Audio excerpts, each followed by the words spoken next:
तो लोकसभा चुनाव से पहले कांग्रेस को यहां पर एक और झटका आज लगा है।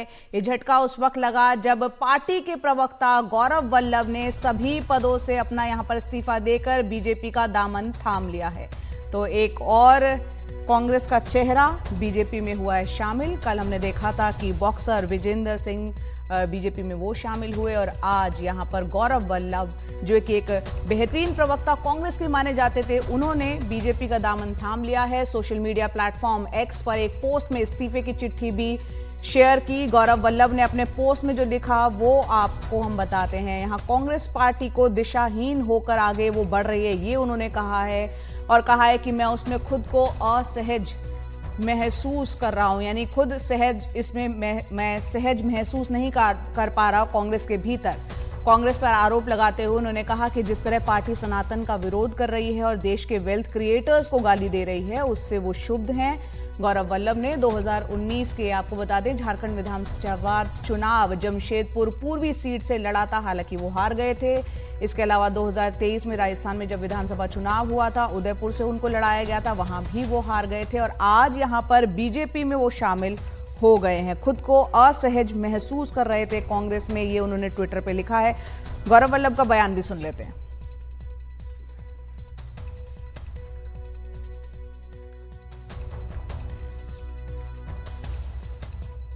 मैं कांग्रेस पार्टी की चुप्पी, जब पार्टी के कुछ नेता, अलायंस के कुछ बड़े नेता सनातन का विरोध करते हैं और उस समय हमारे पार्टी की चुप्पी से क्षुब्ध हूँ। मैं राम मंदिर में पे पार्टी के स्टैंड से क्षुब्ध हूँ और मैं अर्थशास्त्र का प्रोफेसर हूँ।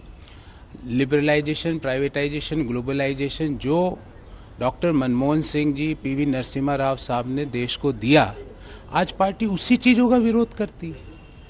हम देश में वेल्थ क्रिएटर्स का सुबह शाम गालियां देते हैं उनको, जो बिजनेस करके रोजगार उत्पन्न करते हैं उनको गालियां देते हैं। तो मैं इन चीज़ों से क्षुब्ध था। मैंने पार्टी के प्लेटफॉर्म पे भी ये कई जगह बात उठाई और मेरे विस्तार से ये सारी चीज़ें अपने पत्र में लिखी। और इस वक्त हमारे वरिष्ठ सहयोगी अखिलेश शर्मा हमारे साथ जुड़ रहे हैं चर्चा पर, इस मुद्दे पर करने के लिए। अखिलेश जी, कल हमने देखा विजेंद्र सिंह वो शामिल हुए बीजेपी में, हम संजय निरुपम को देख रहे हैं, उनको एक्सपेल कर दिया गया है। आज यहाँ गौरव वल्लभ, एक अच्छे प्रवक्ता कांग्रेस के माने जाते थे, पुरजोर तरीके से कांग्रेस की पैरवी करते थे, वो बीजेपी में चले गए हैं। हो क्या रहा है कांग्रेस के लिए? एक के बाद एक झटके हो रहे हैं।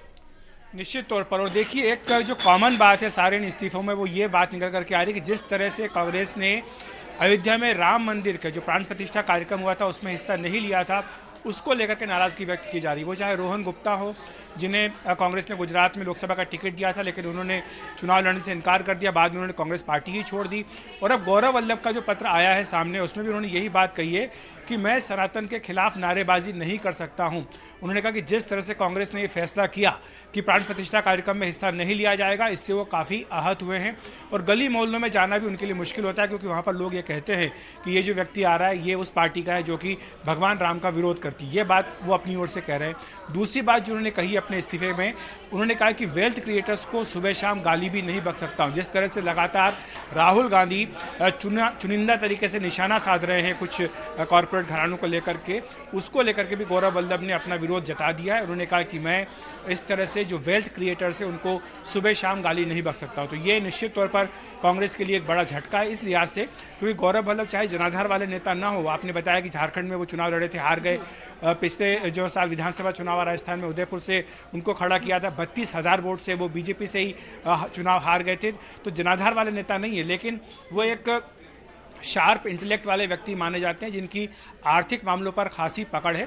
कई बार वो जो टीवी स्टूडियोज़ हैं उनमें कांग्रेस पार्टी का जो पक्ष है काफ़ी अच्छे तरीके से रखते हुए नज़र आते हैं। इसलिए ये झटका माना जा रहा है, क्योंकि जो कांग्रेस पार्टी की अभी तक वकालत करता रहा है आर्थिक नीतियों को लेकर, वो अब इससे मुद्दा बना रहा है कि जिस तरह सनातन धर्म को कांग्रेस पार्टी निशाना बना रही है वो इससे सहमत नहीं है, या फिर वेल्थ क्रिएटर्स को जिस तरह से गाली दी जा रही है उससे भी वो सहमत नहीं है। और मैं आपको बताऊँ कि विनोद तावड़े जो कि प्रेस कॉन्फ्रेंस करा रहे हैं, तस्वीर भी आप देख सकते हैं जिसमें कि गौरव वल्लभ उनके साथ बैठे हुए हैं। विनोद तावड़े बीजेपी की ज्वाइनिंग कमेटी के कन्वीनर हैं, तो वही ये जितने नेता एक के बाद एक आ रहे हैं उसके बारे में वो पार्टी में चर्चा करते हैं, उनका निर्णय करते हैं। और हमें ये भी सूत्र जानकारी देने चाहिए कि अब से कुछ देर बाद हो सकता है कि जल्दी ही जो बिहार कांग्रेस के पूर्व अध्यक्ष अनिल शर्मा वो भी बीजेपी में शामिल हों।